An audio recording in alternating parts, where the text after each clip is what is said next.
Hello my crafty friends and welcome back to another Mixed Media Tuesday. Today I'm going for a double page spread on my art journal and I'm working on my stone paper journal. Nice and thick pages that take any medium lovely with no issues at all.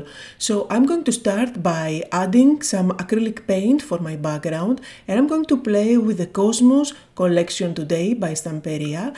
So for your background you can use any acrylic paints that you have. I'm going with the Allegro acrylic paints. This is a collection by Stamperia and they are really amazing to work with.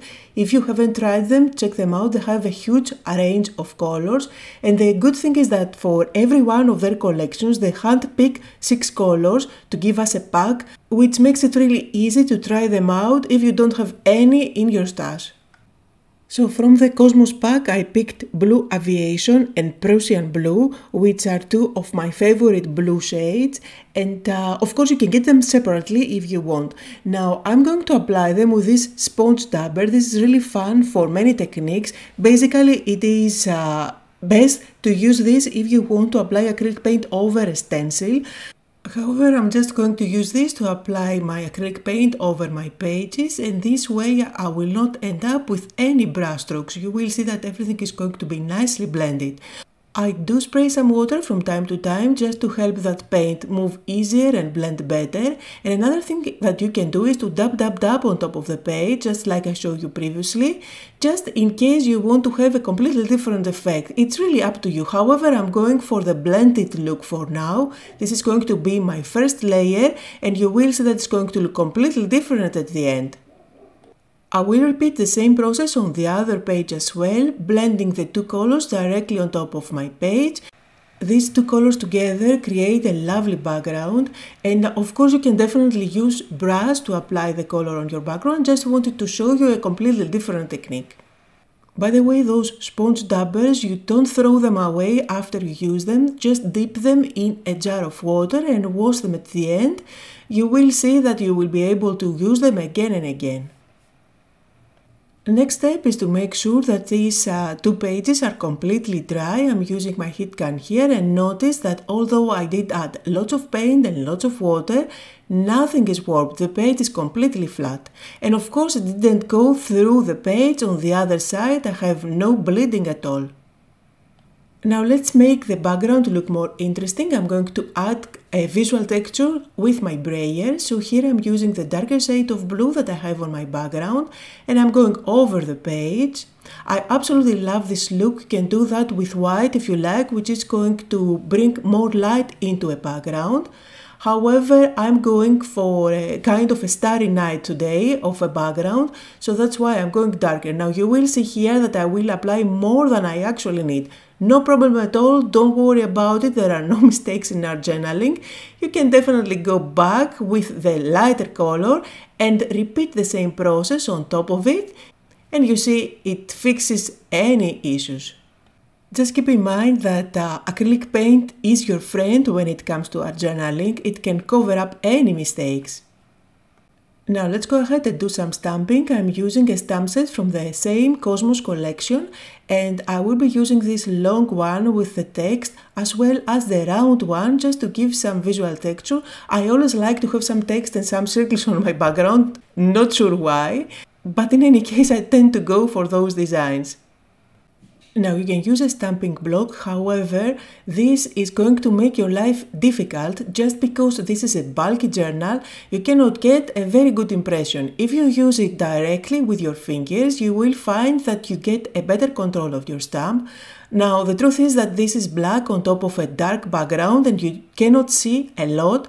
Trust me, it's there, it adds that visual texture that I'm going for.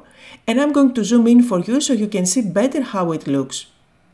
Just let me finish the stamping first. I'm using now the round stamp. By the way, for all the stamping I'm using my black shadow dye ink, which is really nice and vibrant, perfect for stamping. Also keep in mind that just like always, down below in the description you will find a list of all the supplies that I used today. And here is the close-up look that I promised with lots of light so you can probably see how the background looks. I'm absolutely happy with this one. Now let's make it even better. And let's play with stencils. This time I'm going to apply paste over the stencil, and this is my Glamour paste in gold color. It's really shiny and beautiful, perfect for the stencil that I'm going for. So this is the stencil again from the Cosmos collection with all those stars at the sky. I'm going to apply the paste with spatula all over the background. Notice that I'm not transferring the whole stencil as it is. I'm just going really randomly in different areas. I don't want to end up with a perfect impression of the stencil. I'm going to move the stencil on the other page, apply a little bit of paste there as well. This paste is going to end up really shiny. It has a lot of mica inside, or glitter, I don't know what it is. It's super shiny and it gives a beautiful finish. And especially on top of this dark background, it is amazing. So here is how it looks at the moment. I'm going to leave this aside to dry, and in the meantime I'm going to play with papers from the Cosmos collection. I have already picked up a couple of pages that I will be using to cut out images from, but here is the main paper pad of the collection. This is the 12 by 12, amazing designs inside, and you will be able to find it in 8 by 8, in 6 by 6. You will find stencils as well as stamps that coordinate with this collection, even the acrylic pens you saw previously. You will find cutouts, chipboards. It's a huge collection, beautiful products, and I'm completely in love with those beautiful blues. Here you can see the ribbons as well as a couple of images from the chipboard or the ephemera pack that I absolutely love and I want to use somehow in my projects.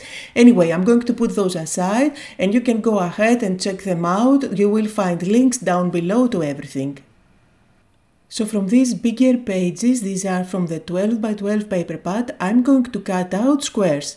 I'm using these pages because they do have squares for you already. I'm not measuring anything, I just follow the patterns here and I will end up with a bunch of those at the end. I'm going to show you a really fun and easy technique to create a border using up your papers, and you can definitely use scraps for that as well. So first of all, I'm going to ink up the edges. For that I'm using my black shadow ink. And I'm going to do that because I'm planning to stick one on top of the other, and this shadow all around the border is going to help them stand out against each other. And now I'm going to create a border with those elements. They don't have to be the exact same size. If you don't have the same size, it's even better. It's going to be a more interesting looking border. So I'm going to go all around the edges and stick those. If something goes outside of the page, no worries, just stick them down and you will be able to trim off any excess at the end with your scissors. Also, as I'm sticking them down, I'm overlapping one with another so that I create kind of a texture. By the way, as you see me creating this, I wanted to let you know that now that I have my very own art journal collection, it is really difficult for me to stay away from it, but I want to have some diversity on my YouTube channel, so I'm trying to incorporate other collections as well. However, if you did get products from my collections and you need inspiration, fear not, I will be sharing lots of more ideas in the near future. Now with the magic of video editing, here is the finished border. I don't want to bore you to death. It creates a stunning border, at the same time it's super easy to do and it's kind of therapeutic since it is a repetitive job. Plus it is a fun technique that can help you use up all those scrap papers that you have laying around. I'm using my scissors to trim out any excess paper as well as round up the corners. And if you noticed, I did use my matte glue to stick all the pieces down. You can definitely use any type of glue that you have. Now I'm going to use my blending tool and add a little bit more of black all around the edges. And I'm also going to show you a really fun technique for adding shadows. Here I'm using a very stiff brush and I'm going to apply the same dye ink on the inside of the border. I didn't have too much control with the blending tool just because it was round, but with this brush I'm able to add shadows exactly where I want to. It's really easy to control where the ink goes. Again, I'm not going for the perfect shadowing here, but look how much of a difference it does for the border. And here I am still having fun with that border. This time I'm going with a thin brush marker and I'm adding some lines, really sketchy ones, nothing perfect here. It is going to help those little tiles of the border stand out even more. Now this is my birthday month and I thought it would be fun to create something about it. So here I'm cutting out the Libra sign and I will cut out one more so that I can use the back of it.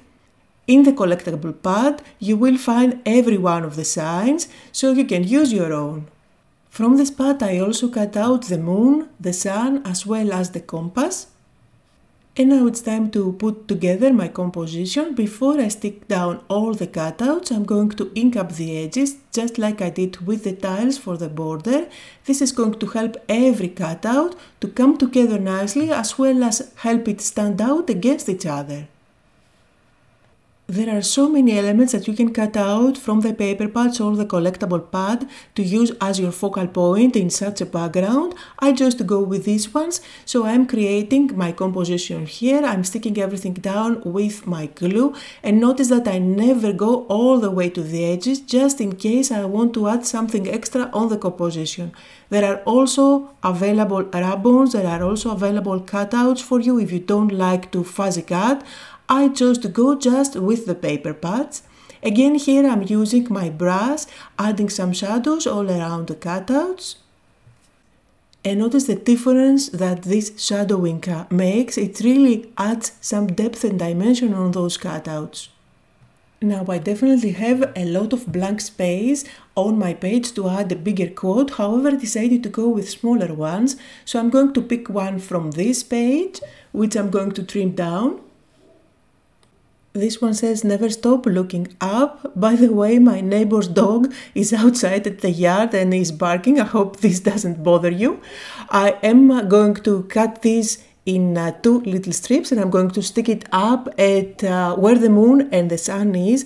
And again, I did ink up the edges with my black shadow ink, just like I did with everything else. Now for the other corner, I went with a couple of those chipboard words, so I used Free Spirit and Balance, which again I'm going to ink up and stick them down. Now I'm almost done with my page, and if you follow my videos you know what's coming. My white gel pen. I'm going to add some highlights here and there. Absolutely love that look.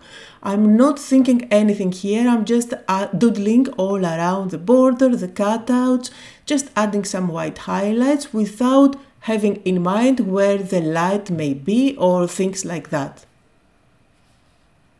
Finally, I'm going to add some white splashes just because I love the look, but for this background it would also be lovely to add a golden splashes, since we do have the golden stars at the background. By the way, lately I have been using calligraphy ink for my splatters. I find it really convenient and easy since I just have a little jar there, but you can definitely dilute acrylic paint with water to do that. So that was the project for today as I played with the Cosmos collection designed for Stamperia by my friend Cristina Radovan. I hope that you had fun, that you got inspired. Links to everything I used can be found down below in the description as well as on my blog. Thank you all for visiting today and I'll see you all next time.